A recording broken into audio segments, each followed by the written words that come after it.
C'est quand même compliqué quand tu es en sélection parce que tu as tes joueurs par intermittence dans l'année, même si Didier Deschamps est le sélectionneur depuis quelques années. C'est très compliqué. On n'est pas dans la dimension d'un entraîneur en club où il peut façonner tous les jours d'un point de vue tactique. Il a ses joueurs sous le coude, il peut les voir physiquement, mentalement, évoluer techniquement. Donc c'est assez compliqué. En revanche, un plan de jeu, pour moi, semble un peu plus adéquat. Surtout s'il est mis en rapport avec les qualités intrinsèques individuelles des joueurs qui composent cette équipe. Comme ça, après, on aura justement une âme qui se dégagerait progressivement de cette équipe de France. Aujourd'hui, j'ai l'impression que c'est plus une addition d'individualité et quelque part, on attend souvent de ces individualités qu'elles fassent la différence, ce qui est normal.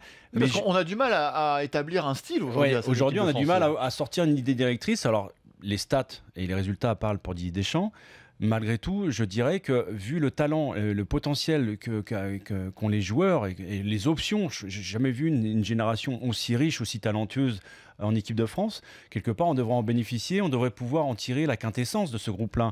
Même si elle a évolué, elle a progressé ces dernières années, même s'il y a des nouvelles têtes qui viennent d'arriver, qui viennent bousculer progressivement la hiérarchie déjà établie, j'ai l'impression que le système est toujours relativement figé. La seule fois que j'ai vu Didier vraiment trancher, on l'a vu, c'était contre l'Irlande lors de la mi-temps, et ça a été payant. Maintenant, je me dis qu'avec l'arrivée des deux latéraux qui sont Sidibé et Mendy, on a une autre configuration qui nous apporte peut-être justement une dimension nouvelle au sein de l'équipe de France dans l'élaboration du jeu, notamment dans les couloirs, mais également peut-être que ça va avoir des répercussions aussi après sur le milieu de terrain. Moi, ce que je regrette avant tout, c'est le manque de la personnalité. On devrait afficher davantage de personnalité, notamment dans la possession de balles. C'est ce que j'ai te demandé. Vu les joueurs qui la composent, on devrait progresser davantage là-dessus. On doit avoir un style offensif. On peut pas être autre chose. Je vais te prendre un exemple.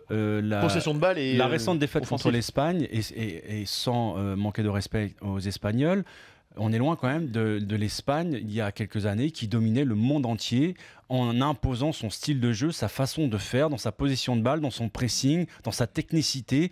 On a l'impression que le collectif était à disposition des individualités et pas l'inverse, ce qui est souvent le cas avec l'équipe de France aujourd'hui. Et c'est ça qui me laisse un petit peu sur la faim, de me dire que quelque part, le collectif a du mal à progresser dans la ligne directrice que veut imposer Didier dans son schéma tactique surtout.